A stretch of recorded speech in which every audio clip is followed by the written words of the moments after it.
Assalamualaikum warahmatullahi wabarakatuh. Malam ini adik Aika, abang Yuka, kakak Mika sudah mau tidur.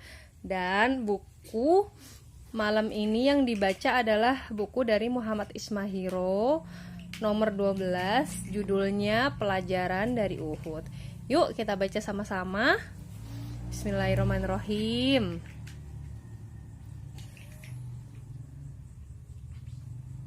Di lereng Gunung Uhud, pasukan Muslim yang hanya tersisa 700 orang segera bersiap. Di antara mereka ada Rafi bin Hadij dan Samroh bin Jundab, pemuda 15 tahun yang sebelumnya sudah dimintai pulang ke Madinah karena masih terlalu belia. Rafi sangat ahli memanah, kata salah seorang sahabat. Tak mau kalah, Samrah berkata kepada Rasulullah, "Aku lebih kuat dari Rafi karena pernah mengalahkannya." Sebelum berangkat ke Uhud, ada sekelompok orang Yahudi yang ingin bergabung dengan pasukan Muslim. Mereka merasa terikat dengan perjanjian Madinah. Akan tetapi Rasulullah berkata, "Kita tak akan meminta bantuan kaum musyrik untuk memerangi kaum musyrik lainnya." Rasulullah akhirnya mengizinkan Samrah dan Rafi ikut berperang. Hebat ya, meski masih muda, mereka membuktikan cinta mereka kepada Allah Subhanahu wa Ta'ala dan Rasulnya.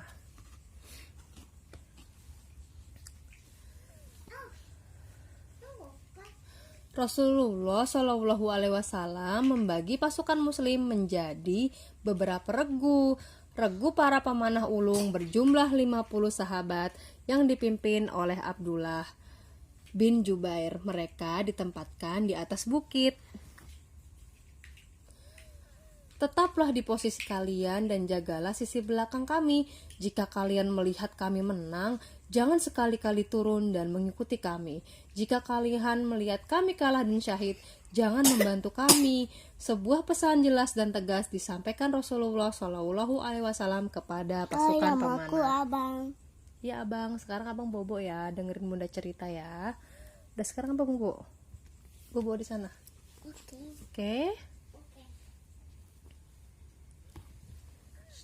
Sebelum perang berkobar, Rasulullah menggenggam sebilah pedang. Beliau berkata, "Siapakah yang sanggup memenuhi tugas pedang ini?" Beberapa sahabat langsung berdiri untuk mengambil pedang itu. Lalu Rasulullah Shallallahu Alaihi Wasallam memberikannya kepada Abu Dujanah, seorang lelaki pemberani berikat kepala merah.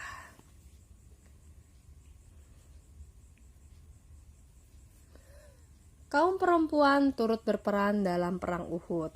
Di pasukan musyrik ada 15 orang perempuan ikut serta.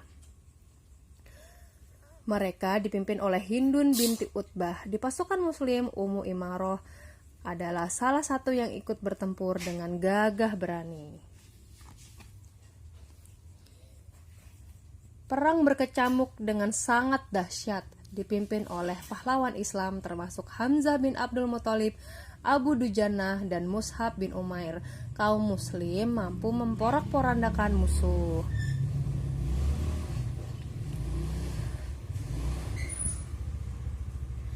Meski lebih unggul dalam jumlah pasukan dan peralatan perang, pasukan musyrik tetap terpojok. Mereka berlari pontang-panting meninggalkan medan peperangan. Mengetahui perang seakan sudah berakhir dan pasukan Muslim menang, sebagian besar pasukan pemanah turun dari bukit. Hanya Abdullah bin Jubair dan 9 pasukan pemanah yang tetap bertahan. "Aku tidak akan melanggar perintah Rasulullah," kata Abdullah bin Jubair. Melihat regu pemanah turun, Khalid bin Walid, komandan pasukan musyrik, melihat peluang untuk kembali menyerang pasukan Muslim dari belakang.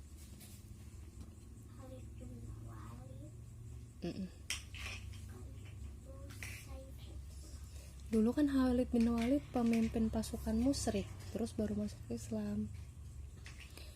Serangan tak terduga itu memorak-porandakan pasukan Muslim. Posisi Rasulullah Shallallahu Alaihi Wasallam pun terancam, bahkan hingga tersiar berita bahwa Rasulullah Shallallahu Alaihi Wasallam sudah syahid akibat serangan pasukan musyrik. Di manakah Rasulullah?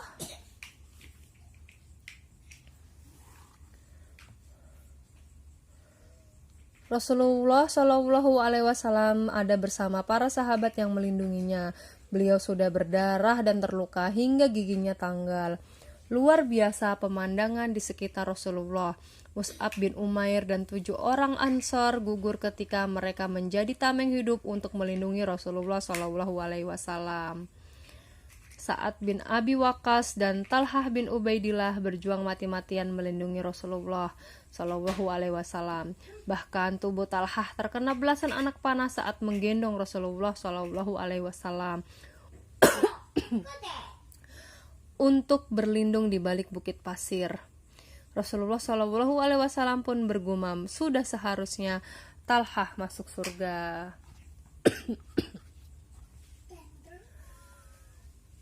Perang pun berakhir. Pasukan musyrik meninggalkan Uhud setelah mereka tidak berhasil menemukan Rasulullah SAW. Mereka merasa sudah memenangkan pertempuran. Rasulullah SAW amat terpukul melihat banyak sahabat yang gugur. Mus'ab bin Umair dan Hamzah bin Abdul Muthalib termasuk di antaranya. Hamzah syahid di tangan budak bernama Wasi atas perintah tuannya, Jubair bin Mut'im. Wasi dijanjikan imbalan akan dimerdekakan. Dia juga diiming-imingi hadiah dari Hindun binti Utbah, istri Abu Sufyan, sang panglima pasukan musyrik.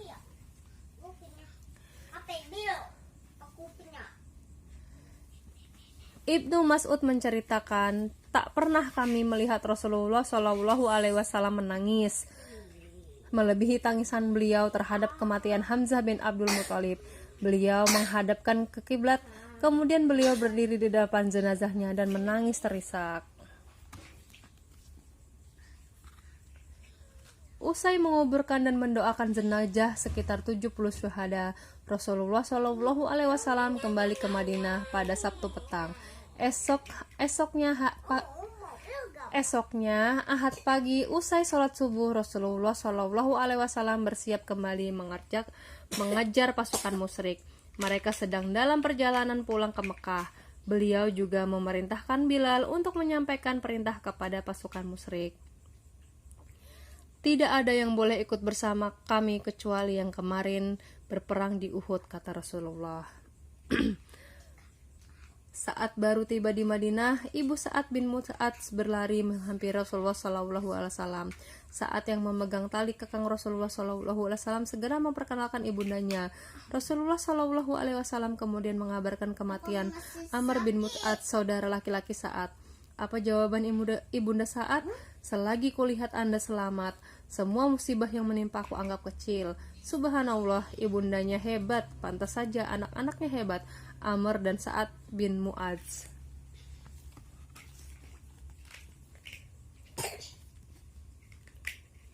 Masya Allah, rasa lelah belum lagi sirna. Luka yang dialami Rasulullah SAW dan para sahabat tentu masih sangat terasa. Akan tetapi semua bersiap dan taat pada perintah Rasulullah SAW. Mereka berangkat kembali untuk mengejar dan berperang dengan pasukan musyrik. Mereka mendirikan tenda di daerah Hamraul Asad. Kemudian mereka menyalakan api unggun besar hingga musuh akan mengira jumlah mereka banyak. Seorang bernama Ma'bad al-Khuzai melewati daerah tempat pasukan muslim bermalam. Dia segera melaporkan kepada Abu Sufyan, panglima pasukan musyrik. Allah Subhanahu wa taala menyusupkan rasa takut pada Abu Sufyan. Dia dan pasukannya segera pergi agar tidak dapat dikejar oleh pasukan muslim. Rasulullah SAW dan seluruh pasukan akhirnya kembali ke Madinah. Begitulah cara Allah Subhanahu wa taala menjaga harga diri kaum muslim. Pasukan musyrik begitu gentar. Pasukan muslim tetap terhormat karena tidak menyerah.